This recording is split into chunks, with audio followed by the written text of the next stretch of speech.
حدیث پاک کا مضمون ہے جو بچہ اپنے ماں باپ کو محبت کی نگاہ سے دیکھے، ارے خدمت تو دور کی بات ہے، محبت کی نگاہ سے دیکھے، اللہ حج مبرور کا ثواب عطا فرماتا ہے، حج مقبول کا ثواب۔ صحابی رسول نے عرض کی حضور اگر کوئی 100 بار دیکھ لے، ماں باپ تو گھر میں ہی ہے نا، صبح بھی دیکھے، شام بھی دیکھے، دوپہر بھی دیکھے اور محبت سے دیکھے۔ اللہ کے حبیب فرماتے ہیں، صحابی نے پوچھا حضور وَإِن نَظَرَ كُلَّ يَوْمٍ مِئَةَ مَرَّةٍ، کوئی شخص اپنے ماں باپ کو دن میں 100 بار محبت سے دیکھے؟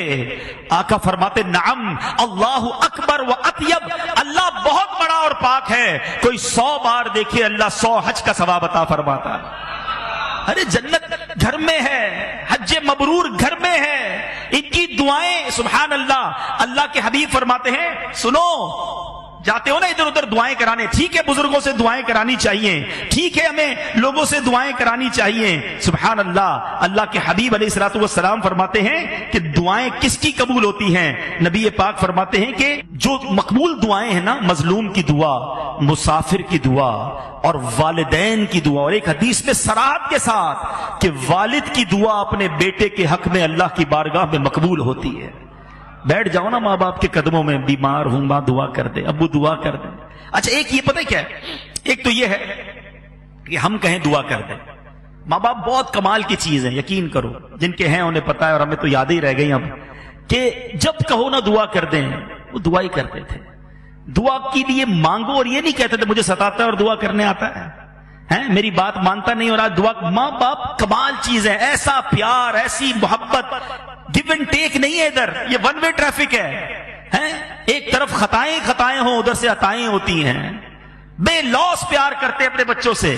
لیکن مزہ پتہ کیا ہے کہ میں نہ کہوں ابو دعا کریں، میں نہ کہوں امی دعا کریں، مزہ اس میں ہے کہ ہم کہیں نہ اور ماں باپ ہاتھ اٹھا کر دعا کریں۔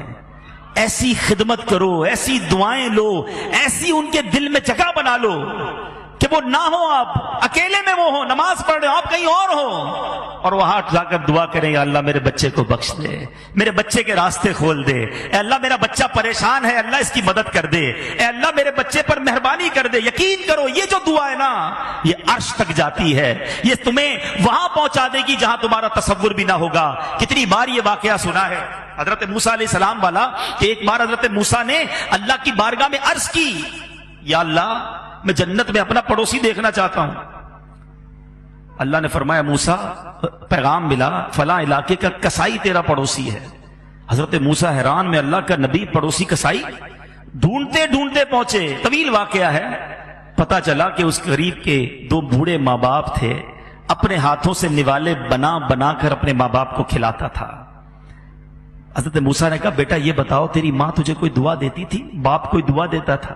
کہ جب بھی خدمت کرتا تھا نا، کھانا کھلاتا تھا تو ماں باپ دعا دیتے تھے یا اللہ ہمارے بچے کو جنت میں موسیٰ کا پڑوسی بنا دے۔ نبی کا پڑوسی بنا دیتی ہے دعا۔ اور حضرت موسیٰ نے کہا بیٹا تیرے ماں باپ کی دعا قبول ہو گئی ہے، تو ہی جنت میں میرا پڑوسی ہے۔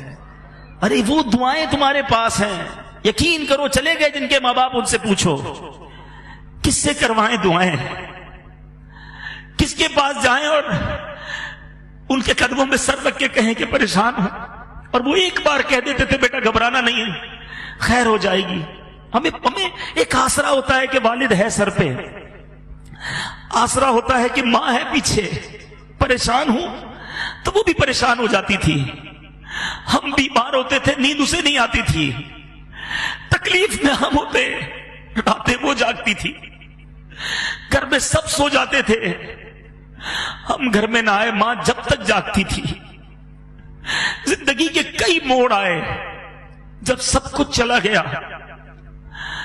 مگر والد نے کہا گھبرانا نہیں، میں ہوں نا، ہمیشہ حوصلہ دیا، ہمت دی۔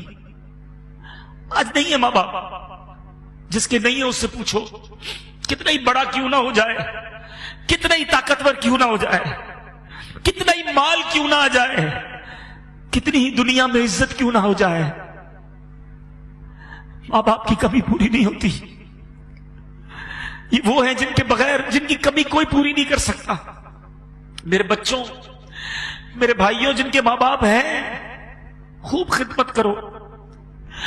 بعد میں یاد آتا ہے میں اور وقت گزارتا, میں اور خدمت کرتا, میں اور دعائیں لیتا. خدا کی قسم یہ بہت بڑی نعمت ہے. صلو علی الحبیب صلی اللہ تعالی علی محمد. مجھے اپنی اور ساری دنیا کے لوگوں کی اصلاح کی کوشش کرنی ہے.